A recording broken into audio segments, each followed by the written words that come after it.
I will see Sompa come or Jumadi no I shall say Jumadi ni dear Jumadia kamapa na bear boy our no and now also Jumadi Jumadi it's major and also and yes or Ohneni Jumadi na send the water go so adomani say Kim with bibia elko kama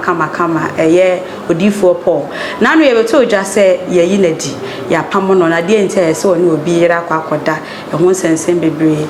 ma ye producer ono ne produce Sompa enkomo no IBG na ye odono so be ye interview be kan sem bebre I just na enya sem but na no pay ye dance sorry mo se videos bi na social media na so a Ohneni afresa afanu mienu nyina no abomode asiesie wo mo ntem ene wo mo atenase na wo share odo ene style Ohneni efa so siesie asena tumi se se no asumdue afanentoma pa efra ewo wo mo ntem abusia yankohwe wo mra Ohneni ehia wo mo na tese wo bombode se obesiesie wo mo ntem bibia atodi no ye ba ye bedi nkomo it's for na before Ohneni e ka say wo hwe mini faso a before pokwabe me bebo na producer IBG sunye be na kakre mo amotin sama akosua o media no sofa enipa me nu o mu hia pa o mabrabo ememma me ensa no mu hia e wo mabrabo edikan Mr. Clement Bifabo niku enye emantini mi sanse baby edidi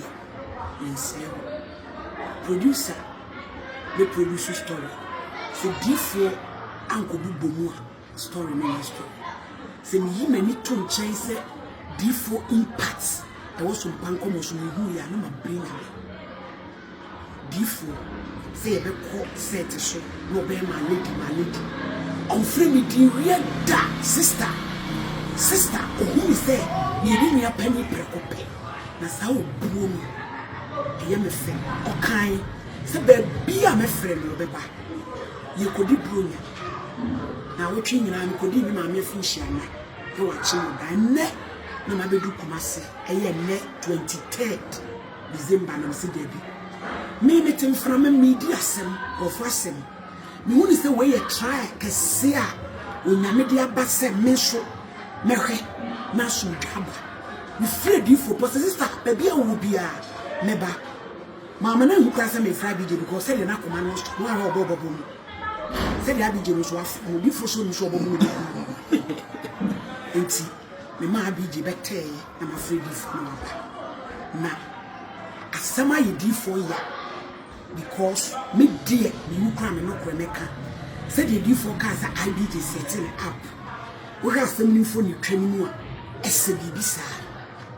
IBG no so a kire mi di na nso IBG yakoda before e peni before say enema bi antwa yi eye ne ya me pesa IBG oka bibi a kire before na ye nyina ye move forward me di ka me pese me sani before pekwa bana ye ntuma e wo so banko mo so na ya me wiase nyina ate sempeni fo so beti no ma hu se bibie ni ho efe ofiachi enabofo IBG yo manu mi das me da ya fo ne yati fo nyina so ase so last week nkomodie bi ekos in fact wo ho na we afro na me so anima ye bia sense asemas no krenie me seti mi mi ano up so yeah now tina from ma or chesa nti edu time bi a ade a wonyeye na nkofo frɛw di watem wo ho e ma mesumi di nkomo a me kɔhwɛ me hono sɛ attraction mintimi hwɛ me nua situation a wakomu enkeka ensem bia enfa enche no di for me nua pani nti out of me interview mo no ensem bia attraction me nua enfa enche na asem we na meka sɛ me nua enfa enche ne tim sɛ me nyɛ sɛ me plot no da ti yaw bia wadi wo me hu bia no enfa enche but I will never do that nti we are saying omo mu di achi kuntokwa ni we nyina na me gi for papa mo ene wa nyame adom ya no masudwe abuo mo ama ye na me ma me Ohneni so asudwe abaye ntem enti gifo na kopon ensira oda enti gifo nso ka bi kakra yeah na makonta Mr. Brifa na masi na Melodias ne kwaswa akama ntamu ya cheme mase mamo Ohneni ni mfani ni yabo nipa tindi nipa ni bisema no Ohneni se yoti de nipa be kachiri na meboko na dumboni bia bitoni yi me banasa to from them kabanti se obi kabia Ohneni mo na konfancheme na be bi ko bia so from ya mo on the last note, mesre impeni for say Sompa nkomo no da bia impeni for bia me kuto stress o say da bia Dr. Foster and me Menjo Full and Robert and for ye here divorce and me yekima ye dom depending for bia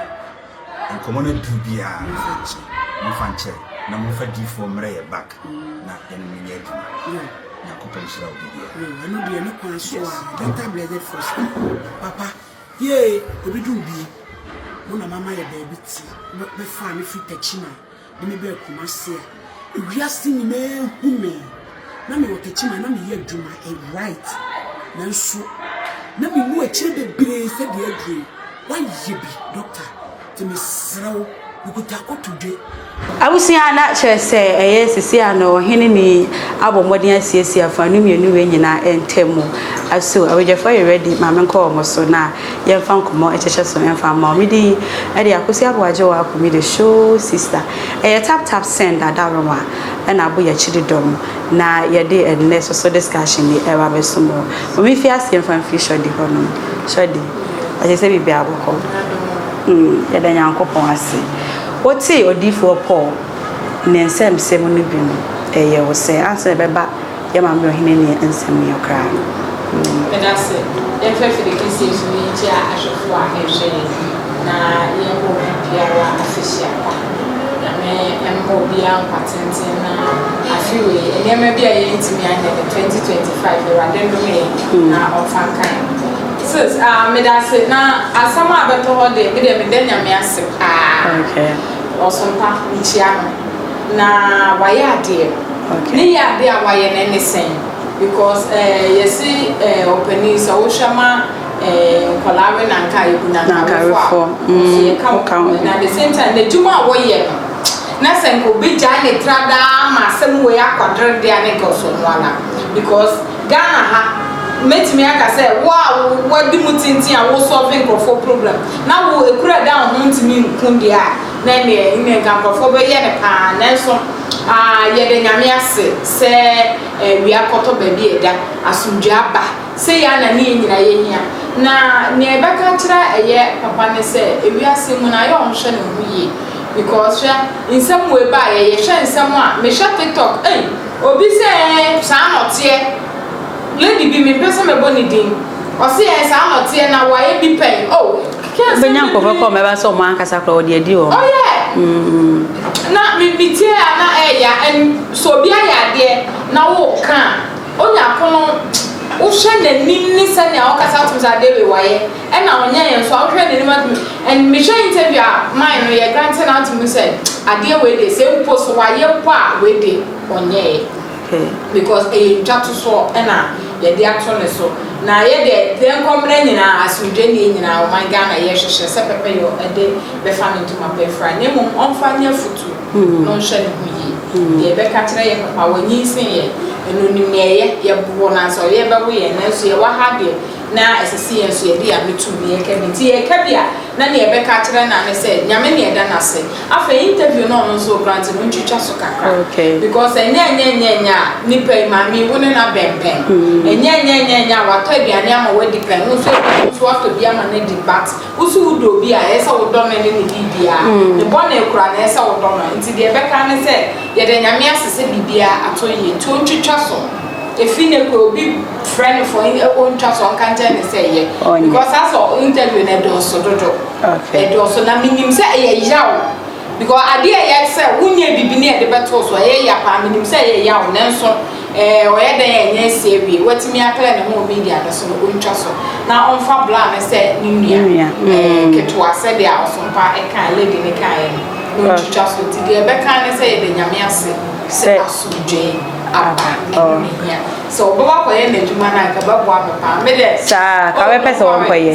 koye okay because share yesi eyi baby akoma bi na tro bo anya baby na akwa eyi we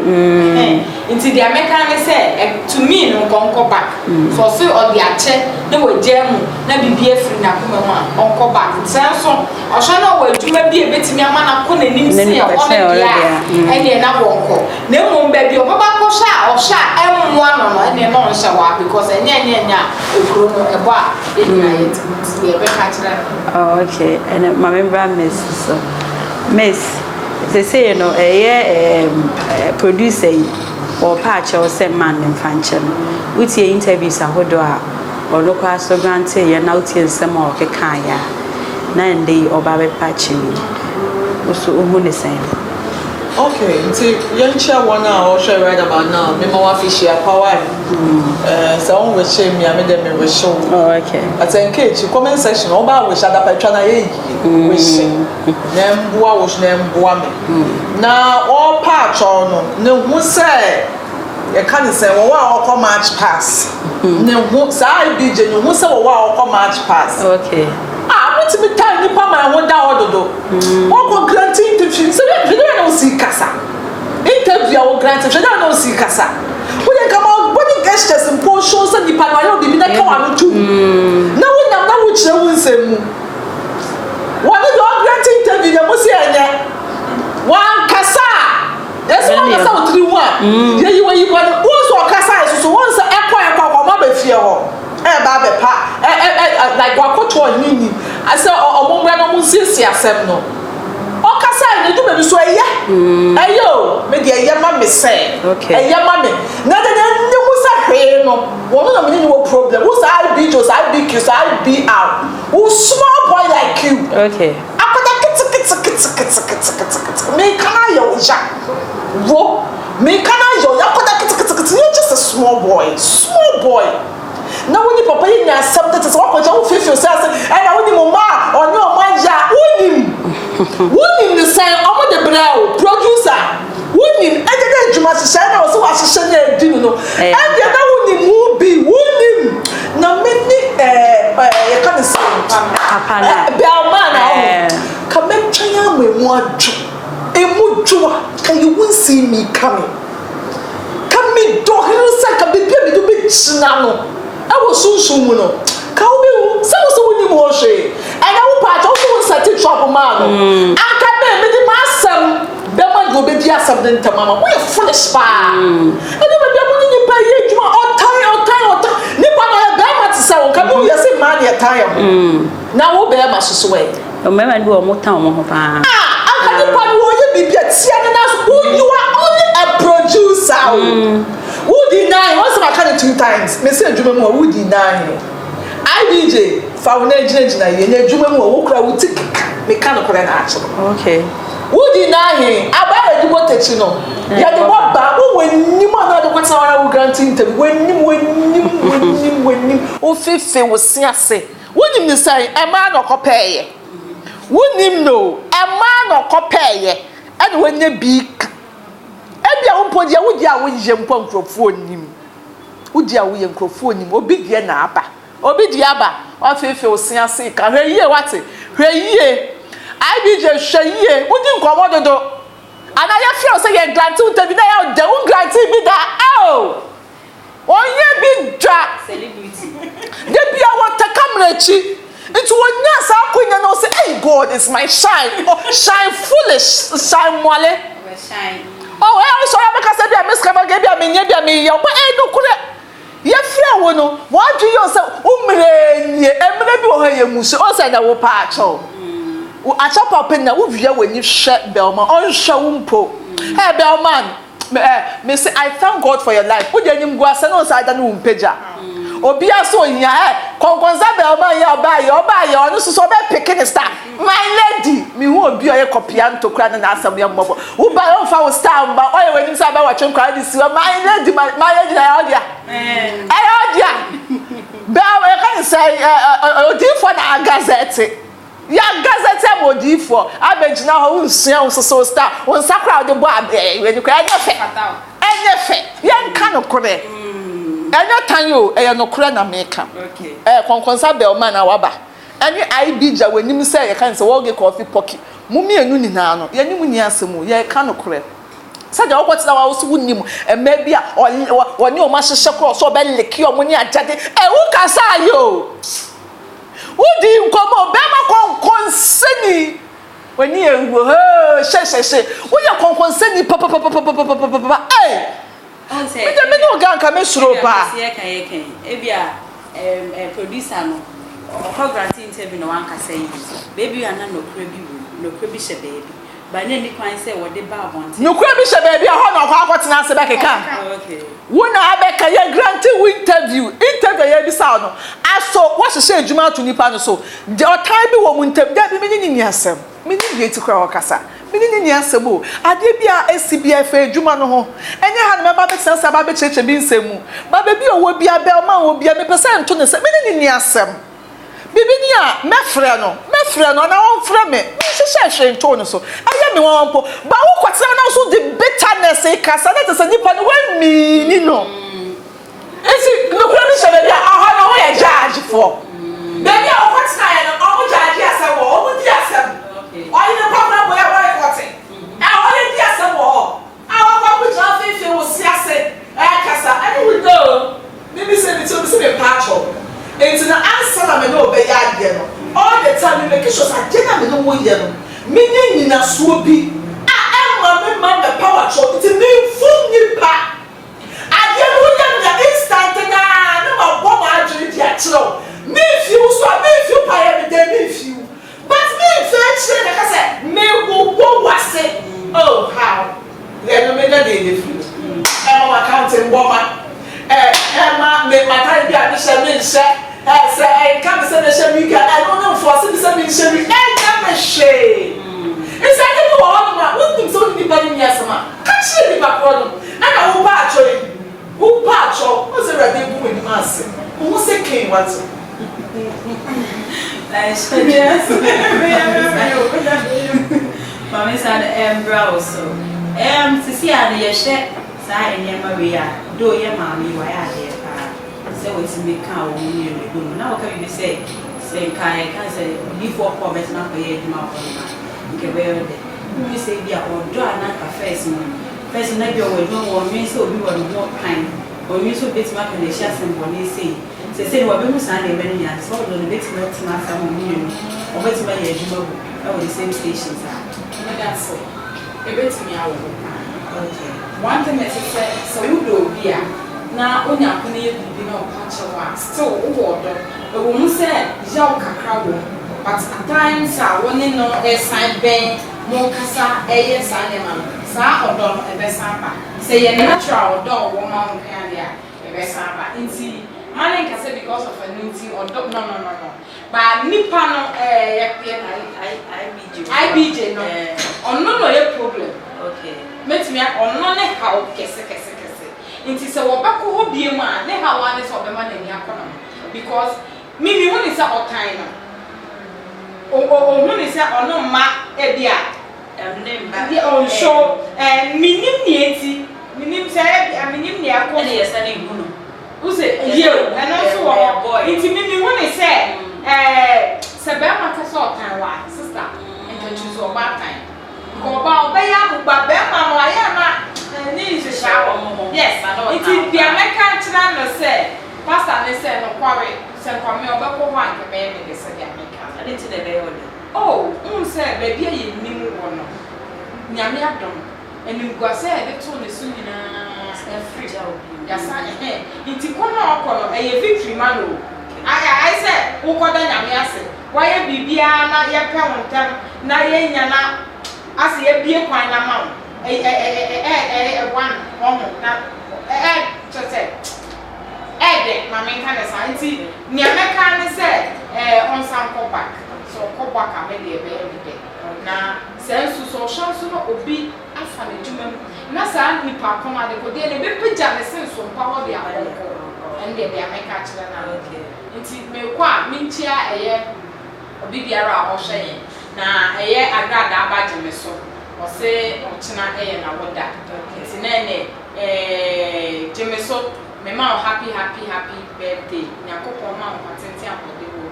kwatenti ayede wo na mintia me sister asese wo ye me ka se ma me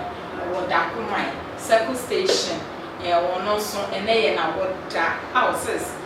sweet s anase opabel ye make up popo bia ye make up akwa lectures any pedicure ni asefo edia woda kuma circle station ko opabel o se oye promote watete bonus say boom na nti opabel o circle station opabel happy birthday to you na mema kwatete akode wo ye die wo no bibia ro di ne birthday bia happy birthday to me amen. Okay, nti abusia madam asepa say oje pene na o share this time na ko issue I say the party. Let's first of all share my friend bi ahye. I feel I no like ya my. No ja comment section really and ya kusia waje wa the show sister. Tap send and boy children. Macron. Your favorite way to send money to Ghana is back. We're excited to announce that Tap Send is back and better than ever. After a brief pause, we are happy to resume our mission of providing fast, affordable, and secure money transfers to Ghana. Don't let anybody tell you otherwise. Tap Send is working power. And remember, tell your loved ones abroad to send money through Tap Send to stand a chance to win big in the December Sambra promo. Tap Send. Papa no.